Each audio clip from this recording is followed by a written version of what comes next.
When Ellen Whitaker's husband David accused her of infidelity and abandoned her and their newborn son, she never spoke a word in her defense.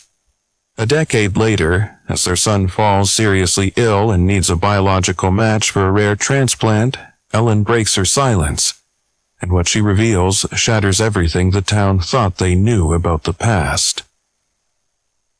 The auditorium was alive with the hum of anticipation, parents clutching programs and children fidgeting in their seats. Ellen Whitaker sat near the front row, her hands clasped tightly around her purse as she watched Jacob adjust his tie backstage. He had been practicing for weeks, his first solo piano performance at the annual school recital. She could see him peeking through the curtain, his small frame silhouetted by the warm glow of stage lights. "Mom," he whispered when he caught her eye, "what if I mess up?" Ellen smiled reassuringly, mouthing, "You'll be great." But deep down, a flicker of unease prickled at her chest, an irrational worry that mothers often brushed aside but never truly silenced. When Jacob finally stepped onto the stage, the room hushed. His fingers hovered over the keys before plunging into Beethoven's Für Elise. For a moment, everything felt perfect. The melody flowed effortlessly, wrapping itself around the audience like an old friend. Ellen leaned forward, pride swelling in her heart. And then it happened. Jacob faltered mid-note, his body stiffening as though an invisible hand had gripped him. The music stuttered, then stopped altogether. Before anyone could react, he slumped sideways off the bench, collapsing onto the floor with a thud that echoed louder than a note ever could. Chaos erupted. Ellen bolted from her seat, shoving past startled onlookers until she reached the stage. Her breath came in shallow gasps as she knelt beside Jacob, cradling his head in her lap. His face was pale, almost translucent under the harsh spotlight, and his lips trembled faintly. "Jacob, sweetheart, can you hear me?" Her voice cracked, desperation clawing at her throat. Teachers rushed forward, someone calling for an ambulance.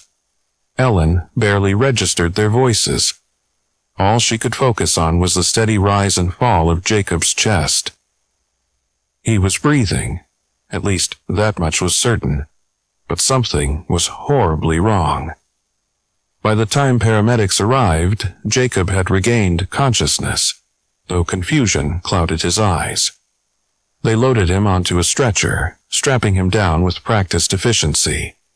Ellen climbed into the ambulance without hesitation, gripping Jacob's hand as sirens wailed through the crisp autumn air.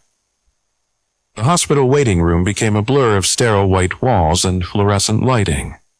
Hours passed, or maybe minutes. Time lost all meaning. Ellen paced back and forth, her heels clicking against the tiled floor, while doctors ran test after test. Each door that opened brought a fresh wave of hope and dread, until finally Dr. Patel emerged, clipboard in hand.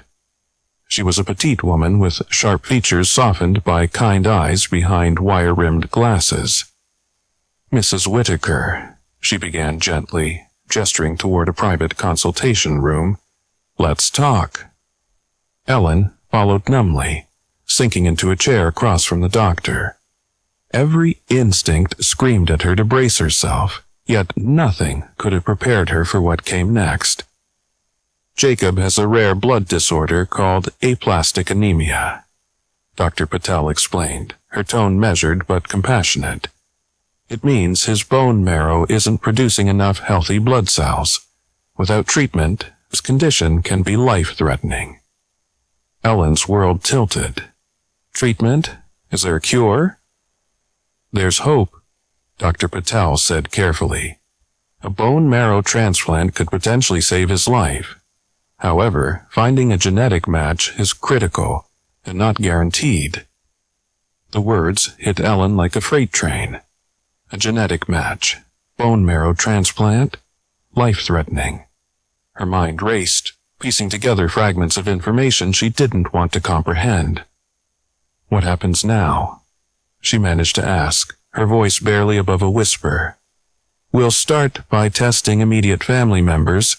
You, your ex-husband, anyone else who might qualify," Dr. Patel replied. "But even then, matches aren't always compatible. If no one in the family is suitable, we'll expand the search to national registries." Ellen nodded mechanically, trying to absorb the enormity of the situation. As questions swirled in her mind, one thought crystallized above the rest. Jacob needed her. More than ever, he needed her strength, her determination, her unwavering love. "I'll do whatever it takes," she vowed, steel creeping into her voice. "Whatever it takes to save my son." Dr. Patel offered a sympathetic smile. "We'll get through this together." As Ellen returned to Jacob's bedside, watching his fragile form curled beneath crisp hospital sheets, tears welled in her eyes. This wasn't how life was supposed to unfold. Mothers weren't meant to watch their children suffer. Yet here they were, facing an unfathomable challenge neither of them had asked for. But amidst the fear and uncertainty, a spark of resolve ignited within Ellen. Whatever road lay ahead, no matter how daunting or painful, it was hers to navigate. For Jacob, she would fight tooth and nail, and she wouldn't stop until she found a way to make him whole again. Ellen stared at the hospital room's muted beige walls, her fingers absently tracing the edge of Jacob's blanket. The rhythmic beeping of the heart monitor filled the silence, each pulse a reminder that her son was still here, still fighting. But the weight of Dr. Patel's words hung heavy in the air like an unshakable storm cloud. She had spent hours poring over pamphlets and consent forms about bone marrow transplants, learning terms she never thought she'd need to know. HLA compatibility donor registries, stem cell extraction. It all sounded so clinical, so far removed from the reality of her life. But none of it mattered unless they found a match. And according to the doctor, the first step was clear. Test the biological parents. David Whitaker. The very name sent a cold shiver down Ellen's spine. 10 years ago, he had walked out of their lives without a backward glance, leaving behind only bitterness and unanswered questions. His parting words, "That child isn't mine," had haunted her ever since, though she'd buried them deep beneath layers of anger and resolve. How could she possibly reach out to him now, after all this time? And yet, what choice did she have? Ellen sat alone in the hospital cafeteria, cradling a lukewarm cup of coffee between trembling hands. She pulled out her phone, scrolling hesitantly through old contacts until she found his number. It hadn't been updated in years, but somehow she doubted he'd changed it. David wasn't the type to embrace change easily. Her thumb hovered over the call button, frozen in indecision. What would she even say? "Hi, remember me? The woman you abandoned? Oh, by the way, our son is dying." The thought made her stomach churn. But every second she delayed felt like a betrayal, not just of Jacob, but of herself. If there was even the slightest chance David could help, she owed it to her son to try. Finally, with a deep breath, she pressed the button. The line rang once, twice, 3 times. Just as she began to hope he wouldn't answer, a gruff voice barked into the receiver. "Yeah?" For a moment, Ellen couldn't speak. The sound of his voice hit her like a punch to the gut, stirring memories she'd long tried to suppress. He sounded older, rougher around the edges, but unmistakably him. "It's Ellen," she said finally, her voice tight. "Ellen Whitaker." There was a long pause on the other end. Then, flatly, "What do you want?" Her grip tightened on the phone. "It's about Jacob." Another pause, longer this time. When he spoke again, his tone was guarded. "I don't have a kid named Jacob." Her jaw clenched. Of course he'd say that. Denial had always been his default setting when things got complicated. "He's your son, David. Whether you choose to believe it or not." He's biologically yours. And right now, he's sick. Really sick. She heard him exhale sharply, irritation edging into his voice. Look, I don't know what kind of game you're playing here, but I'm not interested. You made it pretty damn clear 10 years ago that you didn't need me around. That's not fair. Ellen snapped before she could stop herself. Her cheeks burned with frustration. You were the one who left, David. You turned your back on us? And for what? Some half-baked excuse because you didn't want to face responsibility? I didn't sign up for any of this. He shot back, his voice rising. You lied to me, Ellen. About everything. No, I didn't, she countered, her voice trembling with emotion. You just refused to listen. None of that matters now. This isn't about us. It's about Jacob. He has a rare blood disorder, and he needs a bone marrow transplant. Without a donor, he might not survive. Silence stretched across the line, heavy and suffocating.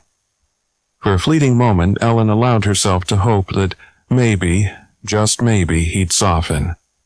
That somewhere inside him there was still a shred of humanity left. But then he spoke, his tone clipped and final. I can't help you. Don't call me again. The line went dead. Ellen stared at her phone in disbelief, tears blurring her vision. She wanted to scream, to throw something, to unleash the torrent of emotions threatening to overwhelm her. Instead, she sank back into her chair, clutching the phone like a lifeline. How could he do this? How could he dismiss their son so callously, as if Jacob meant nothing? Didn't he understand what was at stake? But deep down, she knew the truth. David had always run from anything that demanded too much of him, too much effort, too much vulnerability, too much love. And now, faced with the possibility of saving a life, he'd chosen to run again. As the initial shock gave way to simmering anger, Ellen straightened her shoulders. Fine. If David refused to step up, she'd find another way. Jacob deserved better than a father who abandoned him twice. She glanced toward the hallway leading back to his room, where her son lay sleeping peacefully despite the chaos swirling around him. No matter how hard the road ahead became, she vowed silently, she wouldn't let him down. Not this time, not ever.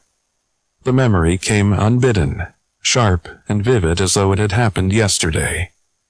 Ellen sat in the dimly lit hospital waiting room, her hands clasped tightly together, staring at nothing, while the ghosts of the past swirled around her. She could still hear the whispers, the cruel, cutting murmurs that followed her everywhere she went after that day. It wasn't supposed to happen like this. 10 years earlier, Ellen stood on the porch of their modest home, cradling newborn Jacob in her arms. The late afternoon sun cast long shadows across the yard, but even its warmth couldn't penetrate the chill settling over her heart. David's car was parked haphazardly in the driveway, the engine idling as if he hadn't quite made up his mind whether to stay or leave. David, she called softly, stepping toward him. Please, just come inside. We can talk about this. He didn't look at her. His eyes were fixed on the horizon, jaw clenched so tightly she thought it might shatter. When he finally spoke, his voice was cold, detached. I saw the dates, Ellen. I did the math. That baby isn't mine. Her breath hitched. What are you talking about? You know exactly what I'm talking about. He turned to face her then, his expression a mixture of anger and betrayal. You think I'm stupid? You think I wouldn't notice? 9 months ago you were sneaking off to meet someone behind my back. Don't deny it. I have proof. Proof? She echoed, incredulous. What proof? This is ridiculous. But he wasn't listening. Instead, he reached into the pocket of his coat and pulled out a folded piece of paper. A calendar, marked with the dates and times written in his meticulous handwriting. These are the nights you told me you were working late. These are the nights you lied. Ellen's stomach dropped. Yes, there had been evenings when she stayed late at the office, trying to keep her accounting job afloat despite mounting stress. But those hours weren't spent with anyone else. They were spent alone, buried under stacks of paperwork and bills. How could he twist something so innocent into accusation so vile? "I never cheated on you," she said firmly, clutching Jacob closer. "Not once. And neither is this child anyone else's. He's yours, David. Your son." For a moment, doubt flickered in his eyes. But pride, or perhaps fear, quickly extinguished it. "No," he said, shaking his head. "I won't live a lie. If you won't tell me the truth, then I don't want any part of this." Before she could respond, he climbed back into his car and drove away, leaving her standing there with their infant son and a lifetime of unanswered questions. By morning, the entire town knew. David Whitaker, beloved councilman and pillar of the community, held a press conference outside the courthouse. Cameras flashed as reporters jockeyed for position, eager to capture every word of his carefully crafted statement. Ellen watched from her living room television, disbelief turning to horror as he painted himself as the victim of her betrayal. "I trusted her," he declared, his voice steady but tinged with pain. "I gave her everything, a home, security, love, and she threw it all away for someone else. Now, I find myself raising another man's child. It's more than I can bear." The crowd murmured sympathetically, nodding along as though they'd already convicted her. Reporters shouted questions, but David ignored them, striding purposefully toward his car without so much as glancing at the camera. As the screen cut back to the news anchor, Ellen felt the weight of judgment pressing down on her chest. Gossip spread like wildfire through the small town of Maplewood, where everyone knew everyone else's business. Friends stopped calling. Neighbors avoided eye contact. Strangers whispered behind her back, speculating about who the other man might be. Some suggested it was her boss. Others claimed it was a high school sweetheart she reconnected with online. No one seemed interested in the truth. All they cared about was scandal, and through it all, Ellen remained silent.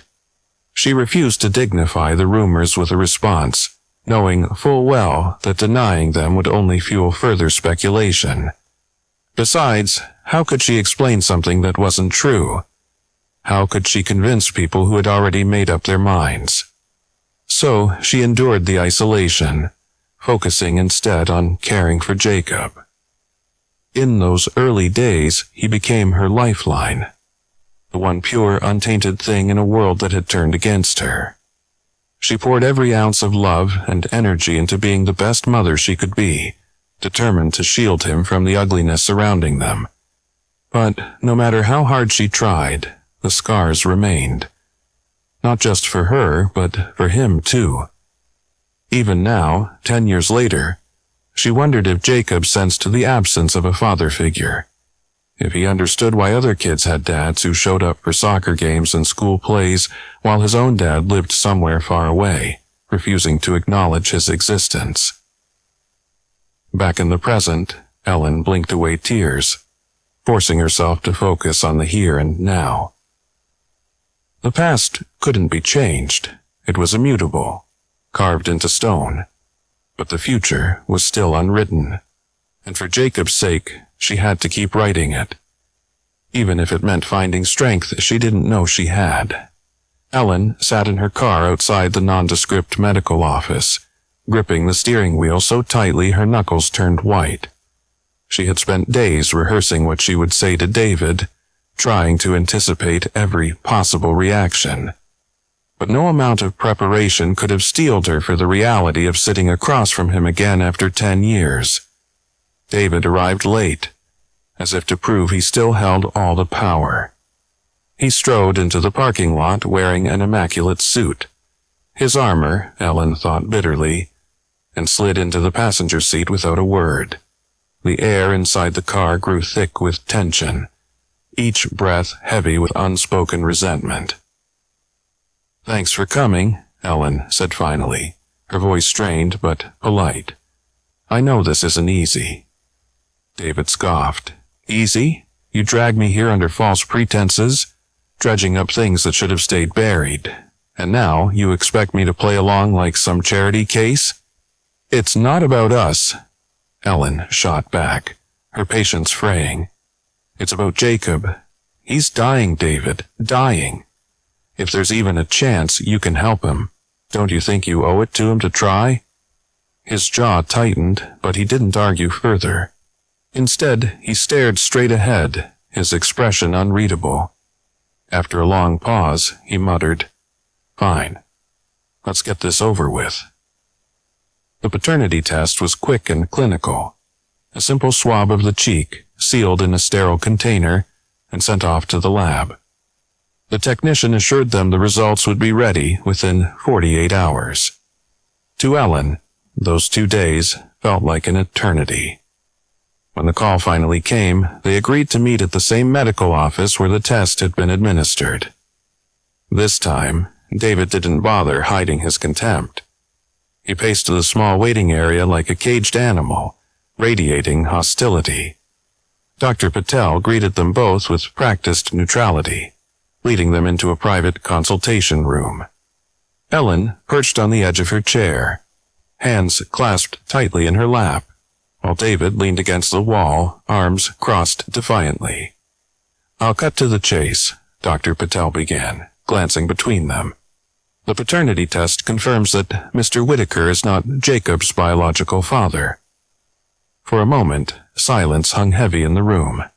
Then David erupted. "I knew it!" he barked, slamming his fist against the wall. "Damn it, Ellen, I knew it all along. You lied to me. From day one, you lied." "That's not true," Ellen protested, her voice trembling with emotion. "I never cheated on you, David. I swear to God I didn't. Oh, spare me the theatrics," he snapped, rounding on her. "You think I'm stupid? You think I don't see through your little act? First, you trapped me into marriage with someone else's kid, and now you pull this sob story to guilt-trip me into saving him? Well, guess what? It's not my problem." "David, please," Ellen pleaded, tears welling in her eyes. "Jacob needs a donor. Whether or not he's yours doesn't change that fact." "It changes everything," he spat. "He's not my son, Ellen. He never was. So, stop dragging me into your mess." With that, he stormed out of the room, slamming the door behind him. The sound reverberated through the small space, leaving Ellen shaken and utterly alone. Dr. Patel watched her silently for a moment before speaking. "I'm sorry," she said gently. "That must have been difficult." Ellen nodded numbly, wiping away tears with trembling fingers. Difficult didn't begin to cover it. Her worst fears had been realized. David wasn't Jacob's father, which meant their search for a genetic match was back to square one. Worse still, the confrontation had reopened old wounds, leaving her raw and vulnerable. But, as much as she wanted to give in to despair, she couldn't afford to. Not now. Not when Jacob needed her more than ever. As she left the office, the crisp autumn air hit her face like a slap, jolting her back to reality. She climbed into her car and gripped the steering wheel once more, taking a deep, steadying breath. The road ahead was uncertain, fraught with obstacles she couldn't yet foresee. But one thing remained clear. She would do whatever it took to save her son, even if it meant facing the truth she'd spent a decade running from. And somewhere deep inside a question gnawed at her, refusing to be silenced. If David isn't Jacob's father, then who is? The attic smelled of dust and memories, its air thick with the weight of years gone by. Ellen climbed the creaky wooden stairs, her footsteps hesitant as though she feared waking ghosts that had long been buried. She hadn't set foot in this space since her mother passed away 5 years ago, but now necessity drove her here. To a place where secrets were kept locked away, both literally and figuratively. In the corner of the dimly lit room sat an old keepsake box, wrapped in faded floral paper. It was small enough to hold in both hands, yet heavy with significance. For decades it had remained untouched, tucked beneath piles of forgotten photo albums and holiday decorations. Now, as Ellen knelt before it, she felt a strange mixture of dread and resolve bubbling within her chest. She opened the lid slowly, almost reverently, revealing its contents. A yellowed photograph lay on top, a candid shot taken at a summer barbecue nearly 20 years ago. In it, Ellen stood beside a man she hadn't thought about in years.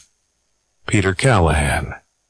His smile was bright, his arm slung casually over her shoulder. They looked happy, carefree, as though nothing could touch them. Beneath the photo was a folded letter, its edges frayed from age. Ellen unfolded it carefully, her fingers trembling slightly as she recognized her own handwriting scrawled across the page.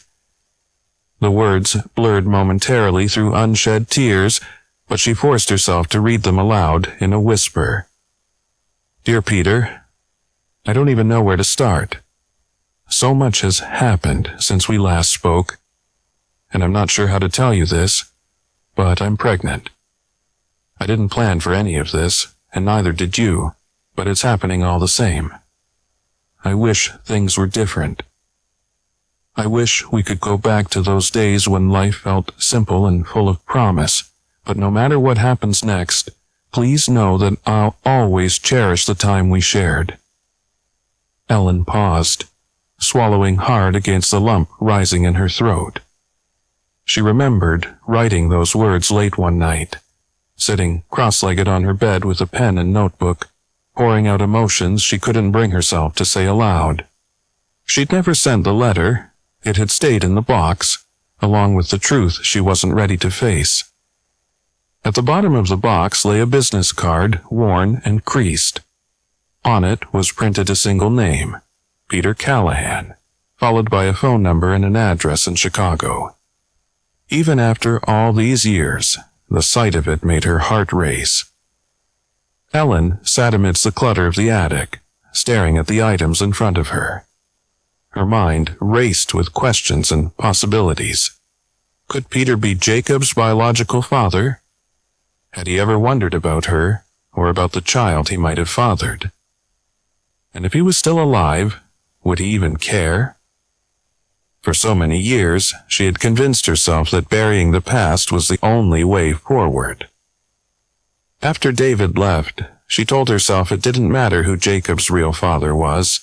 She would raise him alone, and that would be enough. But now, faced with the reality of Jacob's illness, she realized just how wrong she had been. This wasn't about pride or fear anymore. It was about saving her son's life. With shaking hands, Ellen picked up her phone and dialed the number on a business card. Each ring felt like an eternity, stretching her nerves taut. When the call connected, a deep voice answered on the other end. Hello? Peter? Ellen said softly, her voice barely above a whisper. It's Ellen Whitaker. There was a long pause during which she wondered if he'd hang up, then cautiously, Ellen, is that really you? It's me, she confirmed, clutching the phone tightly. I need to talk to you about something important. Another pause, longer this time. Finally, he replied, Okay, what is it? Taking a deep breath, Ellen began to explain. She told him about Jacob, their son, and the rare blood disorder threatening his life. She explained the desperate need for a bone marrow transplant and why she had reached out to him after so many years. When she finished, silence hung between them once more. Then, quietly, Peter asked, Why didn't you tell me sooner? Ellen closed her eyes, guilt washing over her. I was scared, she admitted. Scared of what it would mean, for us, for me, for everything, but none of that matters now. All that matters is Jacob. After a moment, Peter sighed.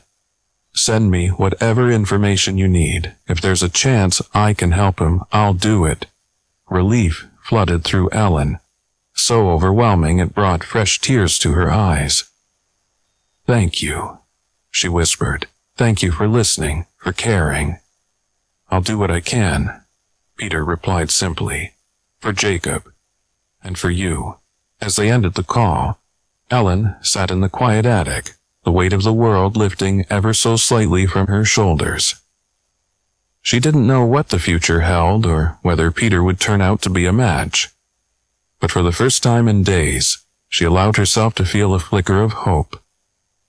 And sometimes, hope was all you needed to keep going. The drive to northern Wisconsin was long and winding, the kind of journey that gave Ellen too much time to think.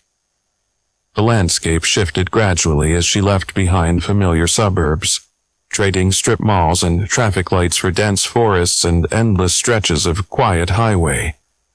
By the time she reached her destination, a remote cabin nestled deep in the woods, her nerves were taut, her mind racing with questions she wasn't sure she wanted answered. Peter Callahan stood on the porch when she arrived, leaning against a weathered railing with his arms crossed. He looked older than the man in the photograph, his face lined by years spent chasing stories in war zones and harsh climates. His dark hair had grayed at the temples, and a scruffy beard framed his jawline, but his eyes remained sharp, observant, almost wary, as though he were sizing her up before deciding whether to let her in. "Ellen," he said simply, his tone neutral. "Peter," she replied, stepping out of the car. She forced a smile, though it felt brittle on her lips. "Thank you for seeing me." He nodded once, gesturing for her to follow him inside. The cabin was sparse but cozy, filled with the scent of pine and wood smoke. A fire crackled softly in the hearth, casting flickering shadows across the walls. Photos hung haphazardly on one wall, images of conflict and resilience captured through Peter's lens. Each frame told a story, yet none revealed much about the man himself. They sat down at a small wooden table, the silence between them heavy and awkward. Ellen hesitated, unsure where to begin. Finally, she pulled out the old photograph from her bag and slid it across the table toward him. "This is us," she said quietly. "Do you remember?" Peter picked up the photo, studying it intently. For a moment his expression softened, nostalgia flickering briefly in his eyes. Then he shook his head, setting it back down. "I'm sorry," he said, his voice tinged with regret. "I don't recall this night, or you. I've been to so many events over the years, met so many people. Sometimes it all blurs together." Ellen swallowed hard, her heart sinking. She hadn't expected him to jump up and embrace her as an old flame, but she'd hoped for some recognition, some spark of familiarity. Instead, he regarded her like a stranger. "It was 2011, she pressed gently. "A veterans benefit event in Chicago. We talked for hours, shared a drink, danced."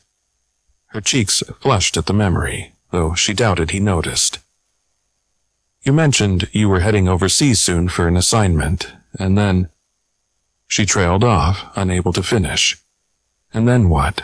Peter prompted, his brow furrowing. "And then we parted ways," she admitted softly. "But something happened after that night, Peter. Something neither of us planned for. I got pregnant." His reaction was immediate and visceral. He leaned back in his chair, his body stiffening as though bracing for impact. "Wait, you're saying—" "Yes," she said firmly, meeting his gaze. "Jacob, he's your son." The room fell silent, save for the faint crackle of the fire. Peter stared at her, his expression unreadable. When he finally spoke, his voice was strained, almost hollow. "Why didn't you tell me sooner?" "I tried," Ellen explained quickly. "At least, I meant to, but life? It got complicated. I was young, scared. I thought I could handle everything on my own." She paused, searching for the right words. When Jacob was born, I told myself it didn't matter who his father was. I would raise him alone, and that would be enough. But now, her voice broke, tears welling in her eyes. Now he's sick, Peter. Really sick. He needs a bone marrow transplant, and without a genetic match he might not make it. Peter rubbed a hand over his face, looking overwhelmed. Jesus Christ, he muttered under his breath. How am I supposed to process this? You show up out of nowhere, tell me I have a kid I never knew about, and expect me to just, what? Step in and save the day? No, Ellen said firmly, shaking her head. I'm not expecting anything. I came here because Jacob deserves a chance. If there's any possibility you can help him, I owe it to him to ask. Peter exhaled sharply, running a hand through his graying hair. What happens if I'm not a match? Then we keep looking, Ellen replied, her voice steady despite the turmoil swirling inside her. But we won't know unless you try. For a long moment he said nothing, staring into the fire as though seeking answers in its flames. Finally, he turned back to her, his expression grim but resolute. Fine, he said. Let's do the test. For Jacob. The next morning, they drove to a nearby clinic to collect samples for the compatibility test. As they waited in the sterile examination room, Ellen couldn't help but steal glances at Peter. He seemed lost in thought, his features etched with a mixture of guilt and determination. She wondered what he was thinking, if he felt the same whirlwind of emotions she did, or if he was simply going through the motions out of obligation. When the nurse returned with the results later that afternoon, Ellen held her breath, praying silently for good news. Peter read the report first, his eyes scanning the page before meeting hers. Well? She asked, her voice barely above whisper. He nodded slowly, a faint smile tugging at the corners of his mouth. We're a match. Relief washed over Ellen, so profound it brought tears to her eyes. She reached out instinctively, grasping his hand in gratitude. Thank you, she murmured, her voice thick with emotion. Thank you for doing this, for giving him a chance. Peter squeezed her hand briefly before letting go, his expression softening. I don't know how to be a father, he admitted quietly. Hell, I don't even know how to start. But if I can save his life, I'll do whatever it takes. As they left the clinic together, the weight of the world seemed a little lighter. For the first time in weeks, Ellen allowed herself to believe that maybe, just maybe, they could get through this. Whatever challenges lay ahead, they would face them side by side. And for Jacob, that made all the difference. The cabin's dim light cast long shadows across the wooden table as Ellen slid the photograph and a folded letter toward Peter. He picked them up hesitantly, his fingers brushing against the worn edges of the paper. His brow furrowed as he studied the photo again, this time more intently, searching for some flicker of recognition within himself. I don't remember this, he said finally, his voice low and tinged with frustration. It's like, it's there, but not. Like I'm looking at someone else's life. Ellen nodded, understanding far better than she wished she did. You were struggling back then, she reminded him gently. After your last deployment, you weren't the same. You told me about the nightmares, the flashbacks. You didn't want to talk about what you'd seen overseas, but it haunted you every day. Peter's jaw tightened, his gaze dropping to the letter in his hands. Did I write this? He asked, his tone guarded. Yes, Ellen replied softly. You sent it to me after the benefit. It was short, just a few lines, but it meant so much to me. She hesitated, then added, You wrote that you hoped we could see each other again someday, once things settled down for you. But by the time I realized I was pregnant, you were already gone, off on another assignment, unreachable. He unfolded the letter slowly, his eyes scanning the familiar handwriting. The words were simple, almost clinical, yet they carried the weight of a man trying desperately to hold himself together. Ellen, I can't stop thinking about our conversation at the event. You're one of the few people who makes me feel like maybe, just maybe, I'm not completely broken. I wish I could stay, but duty calls. When I return, let's pick up where we left off. Until then, take care of yourself. Peter stared at the page, his expression shifting from confusion to something deeper. Pain, perhaps, or regret. I don't remember writing this, he admitted quietly, but it sounds like me. Sounds like how I used to be before. His voice trailed off, but the implication hung heavy in the air. Before everything fell apart, Ellen finished for him, her voice gentle. You were carrying so much, Peter. So much pain, so much guilt. I couldn't add to that burden, not with something as monumental as telling you I was having your child. His head snapped up, his eyes narrowing. You should have told me, he said sharply. No matter how bad things were, you should have told me. And done what? Ellen countered, her own emotions rising to the surface. Watched you crumble under the weight of it all. You were barely holding on as it was. I saw it in your eyes, heard it in your voice every time you talked about the war. How could I ask you to face fatherhood when you couldn't even face yourself? Peter looked away, his shoulders slumping. For a moment, neither of them spoke, the silence between them heavy with unspoken truths. Finally, he sighed, running a hand over his face. You're right, he murmured. I wasn't ready. Hell, I'm still not sure I am, but that doesn't change the fact that Jacob is my son, and I owe it to him to step up now. Ellen reached across the table, placing a tentative hand over his. You're here now, she said softly. That's what matters. And if the test comes back positive, if you're a match, you'll be giving him more than just a chance at life. You'll be giving him a father. Peter met her gaze, his eyes clouded with emotion. What if I fail him? He asked, his voice barely above a whisper. What if I'm not enough? You won't, Ellen assured him, her tone unwavering. Because you've already started fighting for him, and that's all any parent can do. For a long moment they sat in silence, the weight of their shared responsibility settling between them. Slowly, fragments of memory began to resurface in Peter's mind. Fleeting images of that night in Chicago, laughter mingling with music, the warmth of Ellen's hand in his. They were faint, like echoes from another lifetime, but they were enough to anchor him to the truth. Jacob was his son, flesh and blood.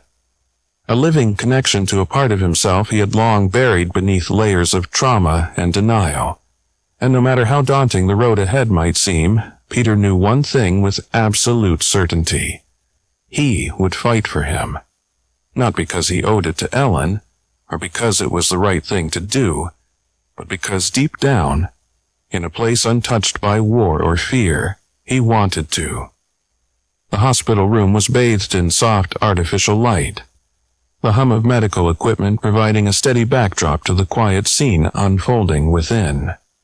Jacob sat propped up in bed, his frail body dwarfed by oversized pillows and blankets. A comic book lay open on his lap, its colorful pages bright against the sterile white sheets. When Peter entered, accompanied by Ellen, the boy's face lit up with curiosity. "Mom, who's this?" Jacob asked, tilting his head as he studied the stranger standing awkwardly near the doorway. Ellen smiled warmly, though there was a flicker of nervousness in her eyes. "This is Peter," she said, gesturing toward him. "An old friend of mine from way back when. He wanted to stop by and say hello." Peter stepped forward hesitantly, extending a hand toward Jacob. "Nice to meet you, buddy," he said, his voice gruff but kind. "Your mom tells me you're quite the piano player." Jacob grinned, clearly pleased by the compliment. "Yeah, I like playing, but I haven't practiced much lately." His tone shifted slightly, tinged with sadness. "The doctors say I need to rest more now." "Well, maybe once you're feeling better you can teach me a few chords," Peter suggested, pulling up a chair beside the bed. "I've always wanted to learn." "Really?" Jacob's eyes widened with excitement. "You'd want to learn piano?" "Sure thing," Peter replied, offering a small smile. "Though, fair warning, I'm probably not very good at it." "That's okay," Jacob exclaimed, sitting up straighter. "I'll make sure you don't mess up. You just have to practice every day." For the first time since arriving, Peter felt a genuine warmth spread through his chest. There was something disarmingly earnest about the boy. His resilience, his optimism despite everything he was facing. It made Peter wonder how someone so young could possess such strength while he, a grown man, spent years running from his own battles. Over the next several days, Peter visited the hospital regularly, each time lingering a little longer than before.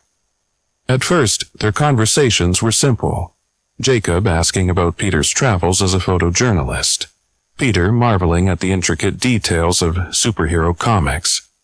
But gradually, they began to share deeper moments. Jacob told stories about school, his favorite teachers, and the recital where he'd collapsed.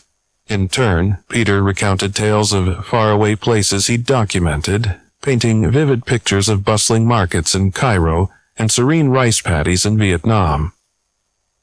Ellen watched from the sidelines, her heart swelling with gratitude, and something else she couldn't quite name. Seeing Peter interact with Jacob felt surreal, like watching two halves of a puzzle come together without realizing they belonged. For all his initial hesitation, Peter seemed to slip naturally into the role of mentor, confidant, and even protector. And Jacob, for his part, adored him instantly. One afternoon, as Peter flipped through another comic book with Jacob, the boy suddenly looked up at him and asked, "Are you going to be my dad someday?" The question caught Peter off guard, freezing him mid-sentence. He glanced at Ellen, who stood nearby arranging flowers on the bedside table, her expression unreadable. Clearing his throat, Peter turned back to Jacob, choosing his words carefully. "I don't know if I'm cut out to be anyone's dad," he admitted honestly. "But if your mom lets me stick around, I think we could be pretty great friends." Jacob frowned thoughtfully, as though weighing the answer. Then, after a moment, he nodded. "Okay. But you should try being a dad anyway. Moms are cool, but dads are important too." Peter chuckled softly, ruffling the boy's hair affectionately. "Noted," he said. "I'll keep that in mind." Meanwhile, the wait for the paternity test results stretched on, each passing day feeling heavier than the last. Peter tried to focus on the present, the bond forming between him and Jacob, but the uncertainty gnawed at him constantly. What if he wasn't a match? What if he failed the one person who needed him most? On the 5th day of waiting, Ellen found Peter pacing outside the hospital cafeteria, his hands shoved deep into his pockets. She approached cautiously, sensing the storm brewing beneath his calm exterior. "How are you holding up?" she asked gently. He stopped pacing, exhaling sharply. "I hate this," he confessed, turning to face her. "Sitting here, pretending everything's fine while Jacob's life hangs in the balance. It feels wrong." "It's not easy for any of us," Ellen replied, her voice tinged with empathy. "But Jacob trusts you, Peter, more than you realize. Just being here means the world to him." "And if I'm not a match," Peter countered, his tone edged with frustration. "What then? Do I just walk away and let him down again?" Ellen placed a reassuring hand on his arm. "We'll cross that bridge when we get there. But until then, don't discount what you're doing right now. You're showing him love, kindness, and patience. All the things he needs, whether or not you're biologically connected." Peter nodded slowly, absorbing her words. As difficult as it was to sit idle, he knew she was right. Every moment spent with Jacob mattered, not just for the boy, but for himself as well. For the first time in years, Peter felt like he had a purpose beyond surviving. He had someone to fight for. When the call finally came, it was late in the evening. Ellen answered the phone in the hallway outside Jacob's room, her heart pounding as she listened to Dr. Patel's voice on the other end. "The results are in," the doctor said simply. "Mr. Callahan is a match." Tears welled in Ellen's eyes as relief washed over her. She thanked the doctor quickly, then turned to see Peter standing a few feet away, watching her intently. "Well?" he asked, his voice tense with anticipation. She smiled through her tears, nodding emphatically. "It's you," she whispered. "You're his father, in every way that counts." Peter exhaled deeply, closing his eyes for a brief moment as the weight of the news settled over him.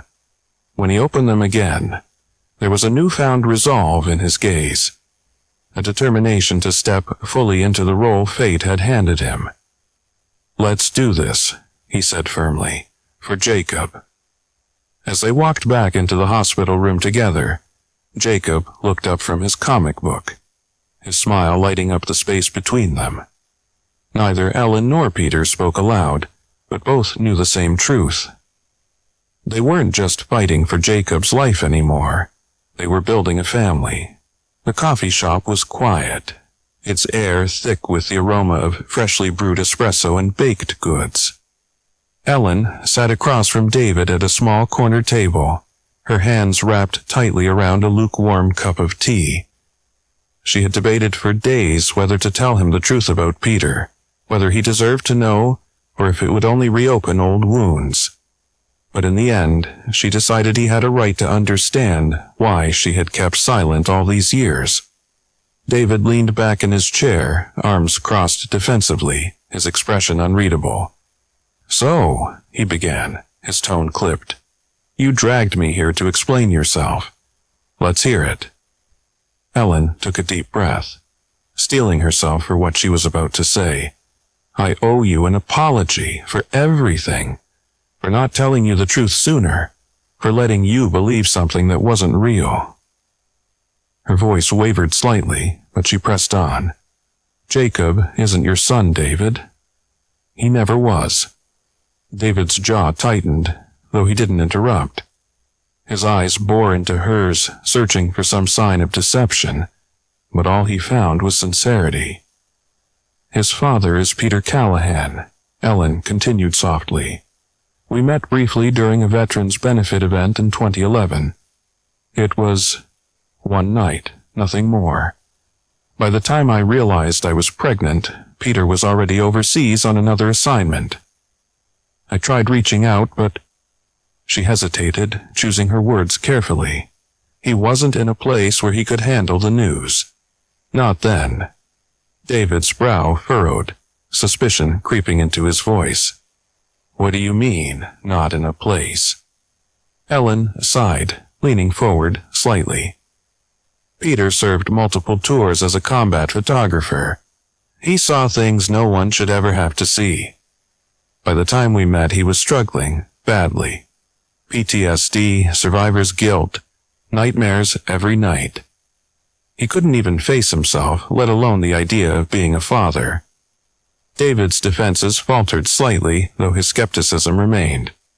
"And you thought keeping this from me was the better option?" "It wasn't just about protecting him," Ellen admitted, her voice trembling with emotion. "It was about protecting you, too. You were so angry after Jacob was born, so convinced I'd betrayed you. If I'd told you the truth, that the child you'd been raising wasn't yours, it would have destroyed you.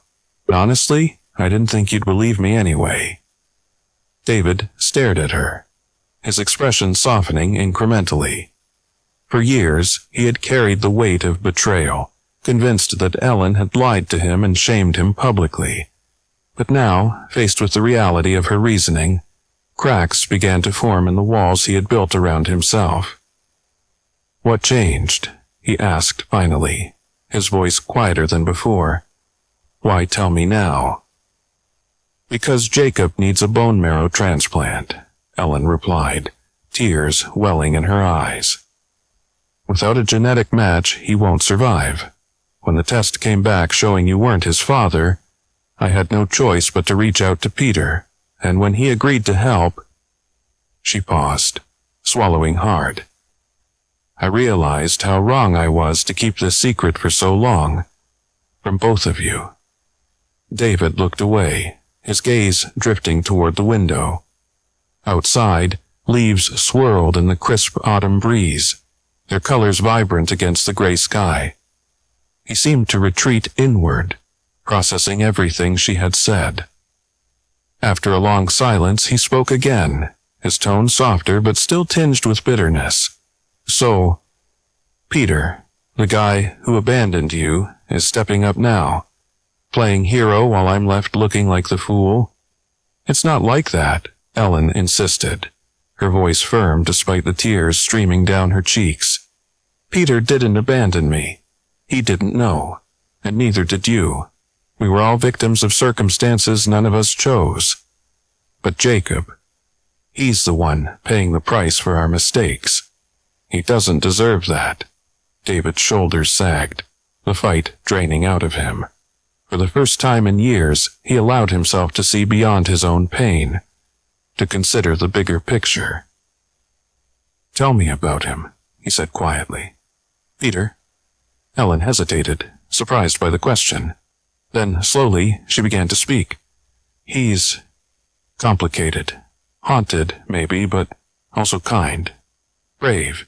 He spent years documenting war zones, risking his life to give a voice to people who couldn't speak for themselves. He earned medals for his service, but they don't tell the whole story. The things he saw, they broke him in ways I can't even imagine." "And now?" David prompted. "And now?" Ellen trailed off, a faint smile tugging at the corners of her lips. "Now, he's trying. For Jacob. He visits him in the hospital, talks to him, makes him laugh. He's terrified, David, terrified of failing him, but he's doing it anyway, because he knows it's the right thing to do." David nodded slowly, absorbing her words. There was a flicker of something in his eyes. Regret, perhaps, or understanding. Whatever it was, it softened the edges of his anger, replacing it with a quiet resignation. "I guess I misjudged you," he admitted gruffly, avoiding her gaze. "Thought you were selfish, playing games. Turns out you were just doing what you thought was best." "I made mistakes," Ellen said softly. "Big ones. But I did love him, David. I loved Jacob enough to try and shield him from the fallout of our broken lives. Maybe that doesn't excuse everything, but it's the truth." David exhaled sharply, rubbing a hand over his face. "Yeah, well, maybe I did too." They sat in silence for a moment, the weight of unspoken apologies hanging between them. Finally, David stood, fishing his car keys from his pocket. Before turning to leave, he glanced back at Ellen, his expression unreadable. "Take care of him," he said simply. "Both of them." Ellen nodded, tears blurring her vision. "Thank you," she whispered. As David walked away, disappearing into the autumn chill, Ellen felt a strange sense of closure settle over her. It wasn't forgiveness, not yet, but it was a start. And sometimes that was enough. Later that evening, as Ellen relayed the conversation to Peter over the phone, his voice carried a rare note of gratitude. "You didn't have to tell him," he said. "But you did. That takes guts." "We're all trying to make things right," Ellen replied, glancing at Jacob asleep in his hospital bed. "For Jacob's sake, we have to." Peter was silent for a moment before responding. "Then let's finish what we started," together. And for the first time in years, Ellen believed they could. The hospital room was quiet except for the rhythmic beeping of the heart monitor and the faint rustle of pages as Jacob flipped through a comic book.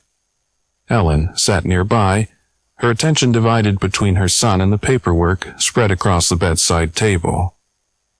It had been 2 days since she'd spoken with David, and though their conversation had brought a measure of peace, she hadn't expected to see him again so soon. When the door creaked open, both Ellen and Jacob looked up in surprise. David stood there, his hands shoved awkwardly into the pockets of his overcoat, his expression unreadable but softer than usual. He hesitated for a moment before stepping inside, closing the door gently behind him. "Hey," he said, his voice low and hesitant. "Mind if I come in?" Ellen blinked, caught off guard. "Of course not," she replied, gesturing toward an empty chair. "Jacob, you remember David, right?"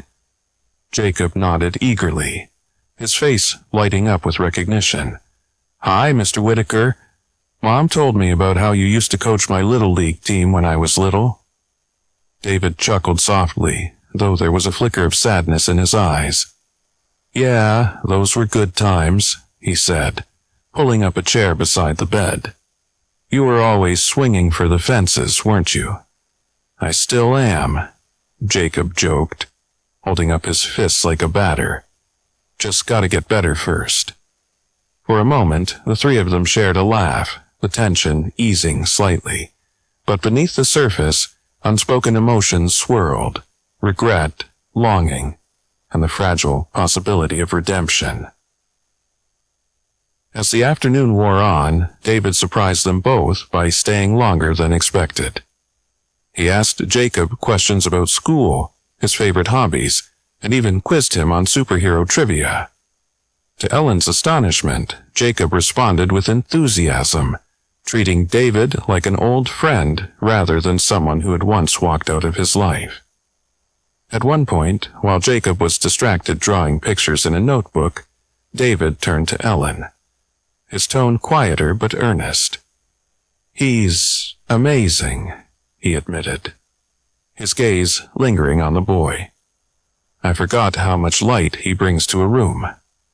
Ellen smiled faintly, touched by the sincerity in his words. "He gets that from you, you know," she said softly. "Your determination, your sense of humor. Even if he isn't yours biologically, he carries pieces of you." David shook his head, a rueful smile tugging at his lips. "No, I don't deserve credit for any of that. If anything, I let him down. Let both of you down." "You tried," Ellen countered gently. "We all did what we thought was best at the time, even if it wasn't perfect." David sighed, leaning back in his chair.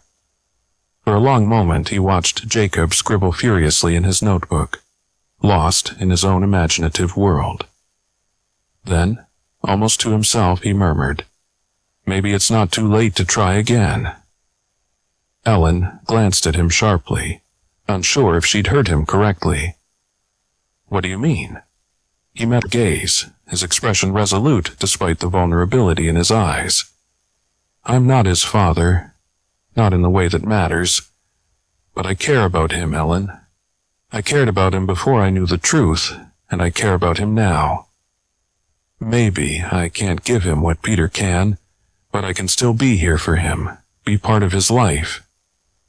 Tears welled in Ellen's eyes, and she reached across the space between them, placing a hand on his arm. "Jacob would love that," she whispered, "and so would I." Later that evening, after David had left, Jacob looked up from his drawing and asked, "Do you think Mr. Whitaker will visit again?" Ellen smiled, brushing a strand of hair from his forehead. "I think he might," she replied. "He seemed to enjoy talking to you today." Jacob grinned, clearly pleased by the idea. "He's nice. Kinda like a dad, but different." Ellen's heart swelled at the innocence of his observation. "Different is okay," she said gently. "Sometimes people come into our lives in unexpected ways, and that's what makes them special. As Jacob drifted off to sleep, clutching his comic book tightly, Ellen sat beside him, reflecting on the day's events. David's decision to step back into Jacob's life, to embrace a role that didn't require blood ties but instead demanded compassion and effort, was more than she could have hoped for. It was proof that love in all its forms had the power to heal wounds thought irreparable, and as she gazed at her son, peaceful in slumber, she allowed herself to believe that maybe, just maybe, they were building something stronger than any family tree could define. Something rooted not in biology, but in choice, and in the unwavering bonds of the heart. The hospital room was dimly lit, the soft glow of a bedside lamp casting warm shadows across the sterile walls. Machines hummed steadily, their rhythmic beeping a constant reminder of the fragile life they were fighting to save. Jacob lay motionless in the bed, his small frame dwarfed by tubes and wires that seemed almost too heavy for his body to bear. Yet, despite the gravity of the moment, there was an undercurrent of hope, a quiet determination shared by everyone gathered around him. Ellen stood near the window, her arms wrapped tightly around herself as she watched the scene unfold. Peter sat closest to Jacob's bedside, his elbows resting on his knees, his hands clasped together in a gesture of prayer or penance. His face was etched with worry, but also resolve, the kind that came from knowing he had done everything within his power to help. Beside him, David occupied a chair on the opposite side of the bed, his posture stiff yet attentive. He hadn't said much since arriving, but his presence alone spoke volumes. It was surreal to see them here together, two men who couldn't have been more different, yet both united by one extraordinary boy.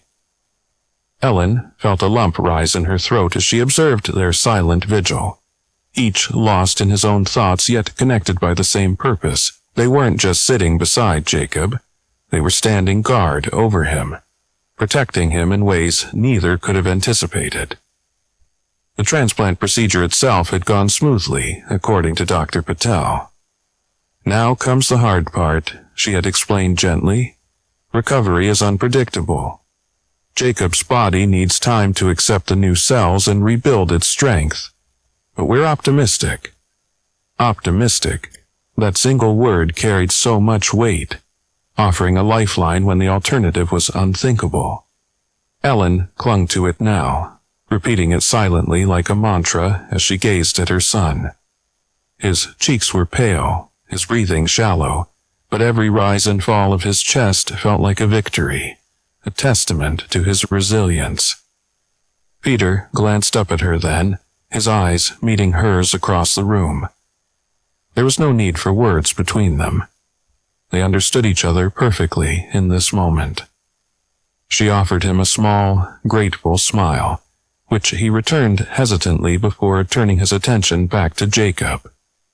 David shifted slightly in his seat, leaning forward to adjust the blanket covering Jacob's legs. It was such a simple act, yet it spoke volumes about the change in him. Gone was the cold detachment he had worn like armor for so many years. In its place was something softer, more vulnerable, a willingness to care without expectation, to love without condition. Ellen approached quietly, placing a hand on David's shoulder. He looked up at her, startled, but didn't pull away.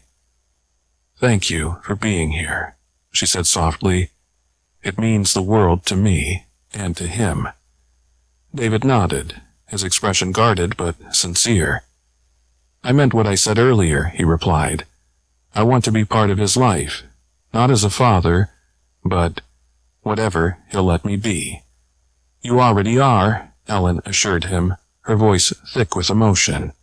"Just by showing up, you've given him something precious. A chance to know you again." Hours passed in a blur of quiet conversation and moments of reflection. At one point, Peter broke the silence, addressing David directly for the first time. "You coached Little League, huh?" he asked, his tone cautious but curious. David blinked, caught off guard by the question. Yeah, he admitted after a pause. For a few seasons, back when things were simpler. Peter nodded slowly, studying him with an intensity that made David shift uncomfortably in his seat. Must have been nice, Peter said finally, having that kind of connection with him. It was, David agreed, his gaze drifting to Jacob. But I didn't appreciate it enough at the time. Took losing it to realize how much it mattered. There was a long pause, during which neither man spoke. Then, unexpectedly, Peter extended a hand towards David. For what it's worth, he said gruffly, I'm glad you're here.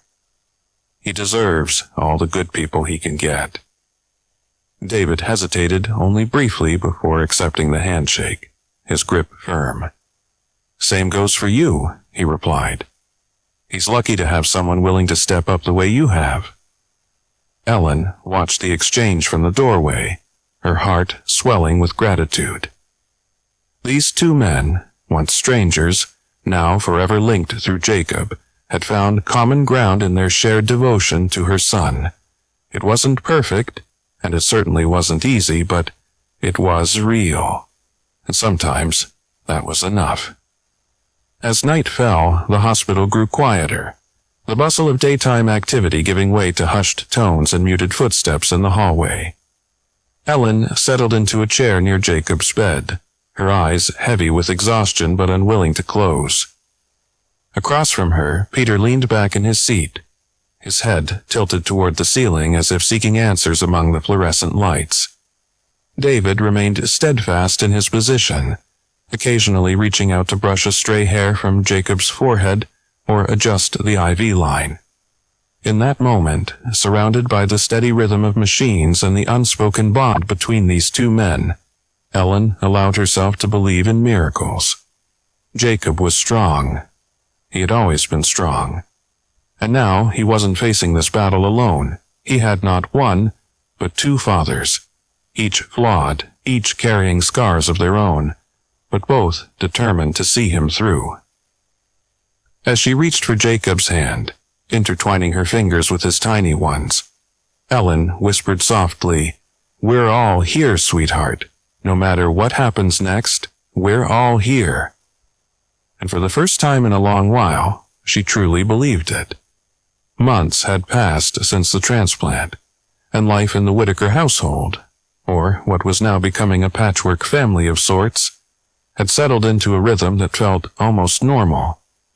Jacob's recovery had been slow but steady, his body gradually accepting Peter's bone marrow as its own lifeline. The doctors remained cautiously optimistic, their frequent checkups marked by smiles and encouraging words. He's a fighter, they said often, marveling at his resilience. One crisp autumn afternoon, while Ellen was busy preparing dinner downstairs, Jacob wandered into the attic.